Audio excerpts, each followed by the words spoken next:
Hi guys, mabilis lang to. Okay, today mag-unbox tayo ng Andover wireless microphone lapel 2.4G, okay? Ito.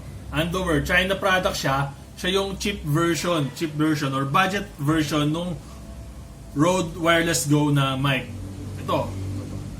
Wireless mic siya, transmitter receiver na ginagamit sa camera, DSLR, mirrorless or sa cellphone para mas ma-enhance natin yung recording natin sa video. Mas clearer yung audio.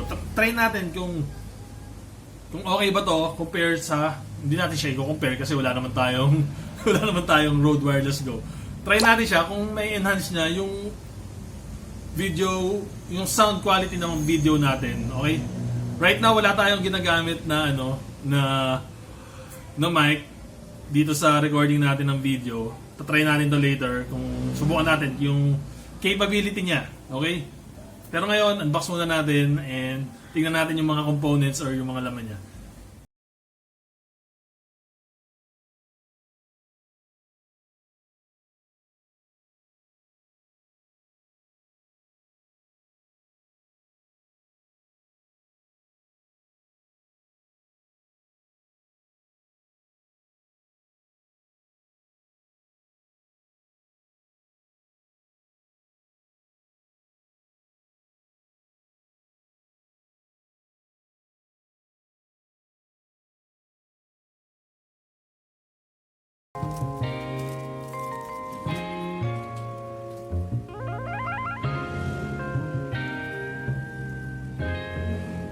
Ryan Little.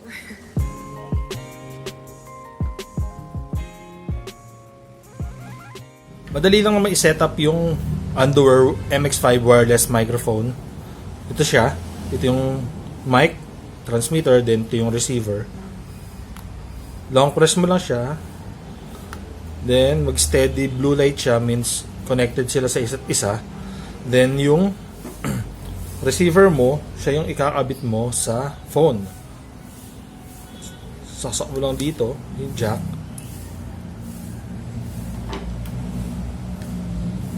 Then sa audio input mo ng cellphone mo, which is this. Okay. Then ito yung mic mo. Ready na siya mag-record doon. Pwede mo siyang kapitan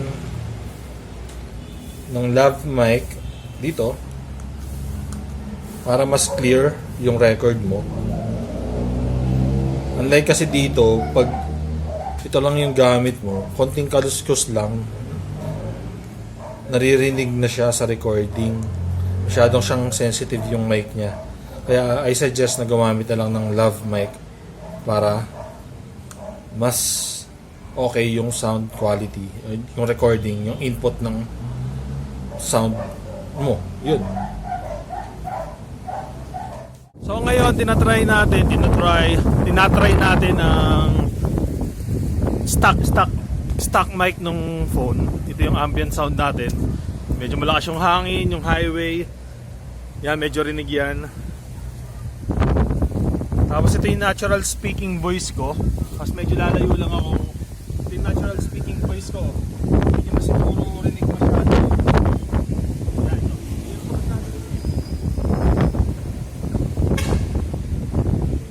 Dito siguro, hindi na rinig.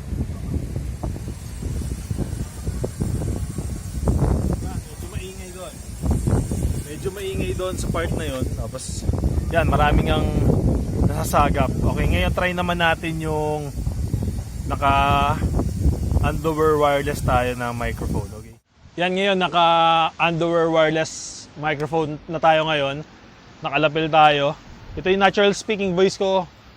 Kita nyo naman, medyo nabawasan yung tunog ng hangin, pati yung tunog ng highway. Tapos ito, natural speaking voice lang ako, pero medyo naririnig nyo pa rin ako, or clear pa rin yung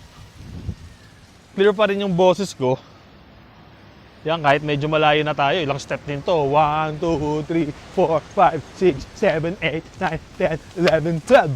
12 steps, okay? Talsikalaway ko. Okay? So yun nga,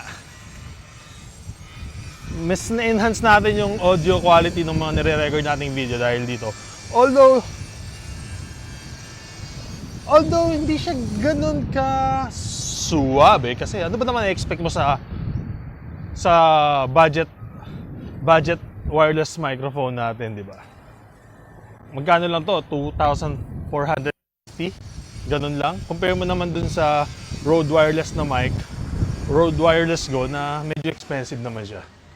So, ayun nga guys, na-try natin, nasubukan natin yung capability nung Underwear wireless wireless mic transmitter receiver na na-enhance naman niya yung sound quality ng mga video natin, unlike before na stock lang nung camera yung ginagamit natin. Pero based lang sa sa additional lang, no. yung feels niya parang brittle siya na plastic na parang mabitawan mo lang mabagsak mo lang siya para mababasag agad. Siyempre, medyo budget lang naman to. Budget microphone lang naman tong gamit natin. Huwag tayo masyadong mag-expect ng durability. Tsaka wala tayong drop test, ha? Hindi to binigay. Wala tayong sponsor nito. Okay? Pero overall, usable naman, magagamit, in a way, na okay na rin. Pero kung may magbibigay naman sa atin ng Rode Wireless Go, why not? Okay, so guys, thank you. Maraming salamat. Ito, siguro magagamit natin to in several videos. Okay? Thank you. Ciao. Ito lang, mabilis na review lang. Thank you. Ito, mabilis na unboxing lang and konting testing.